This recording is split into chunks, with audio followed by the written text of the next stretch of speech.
Lou here again, back at the Connecticut Conference Center in Hartford, Connecticut. We're here at the WIM convention, the annual convention. That's Women in Manufacturing. And I'm sitting here with Allison Grealis, who's the president, and you were founder, Yes. aren't you also? And founder of this organization. And she's going to tell us about the organization and how it's grown. I was at the last one, which was 2 years ago, and you have a lot more people here. We do, yes. Yeah, so tell us. So Women in Manufacturing, we're a national trade association. We represent women of all levels of manufacturing. So from the shop floor to key executives of leading manufacturing companies, as well as those that are small to mid-size and still in their growth mode. Presently we have 900 or near 900 individual and corporate member companies. That is significantly larger than where we were at a few years ago. Sure. This year's conference, which we call our summit, is our annual meeting of members. So we have presently around 340 plus women here from all over the country who are here to talk about strategies to develop more women in manufacturing, how to recruit more women into the field, and then as well to provide a network for women to share information, to be a resource to one another, and we're just excited to have continued growth with this conference. I refer to it as the Underground Railroad from the days of the Civil War, because all you women all over the country all know one another. We're all pretty connected. I think it's because we are the minority, unfortunately, still in manufacturing. I mean, we make up half the workforce. We're only about 29% of the manufacturing workforce. That has increased since we first started. When we began as an organization in 2011, there were about 25%. So we've had a 4% growth, and we hope that we're part of that reason why that growth has happened, that we're helping to support women to stay in manufacturing, to have maybe an elongated career and a more successful career in manufacturing. I think it's going to be growing more and more because the people that we talk to, manufacturers, other orgs, they all talk about, well, why don't we get more women involved, because that could help fill the 700,000 vacant jobs in manufacturing right now. And they could solve that problem. Between veterans, women, better training of prison people who are in prisons. Actually, we did a show just about a week or two ago. It was called "From the Cell Door to the Shop Floor." And there was one gentleman who had a rough start, did some bad things, wound up in jail, and spent several years there. And he came to us and said, "I want to tell my story." And he's become accredited. He runs a machine shop, and he's doing terrific. So it was a worthwhile story to tell. I don't know what he did, and we didn't ask. I better not to know. But great that he found a second start with manufacturing. Well, it happened because a manufacturer was desperate for help. With the 10,000 people a day who are retiring in this country, it's hard to get people. And they gave him an opportunity.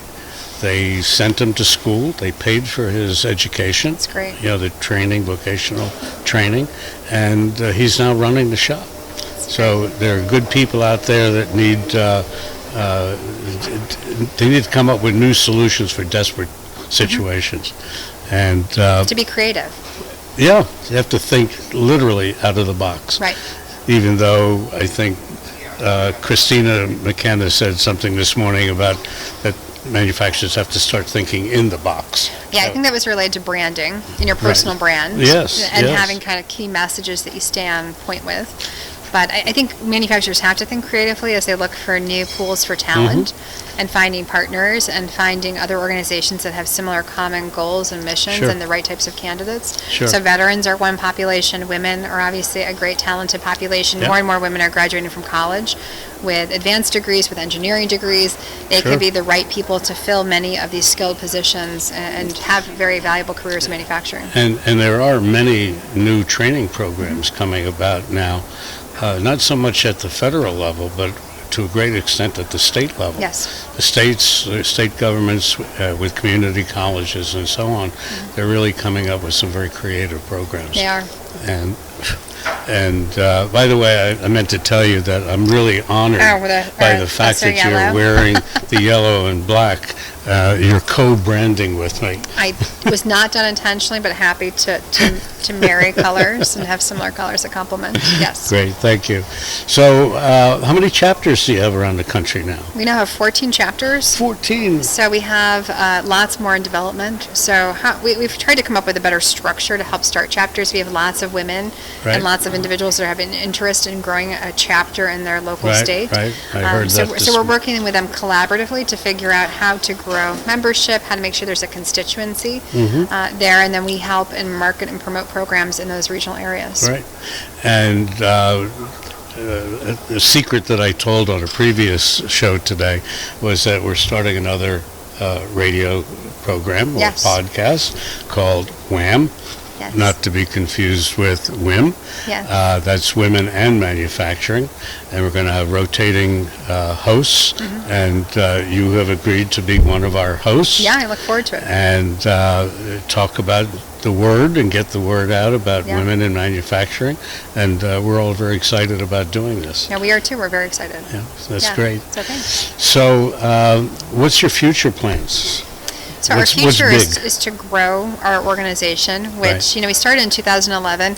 We've had significant growth, but we know that there's 1.5 million women in manufacturing. So we've not even tapped beyond a 0.5 representation of that population. So obviously to work to serve more women in manufacturing and to also find the best way to serve our member companies who have a population of women and want to keep them. So that retention side and development side is really a core focus for us. So we'd like to grow our membership, grow our chapters.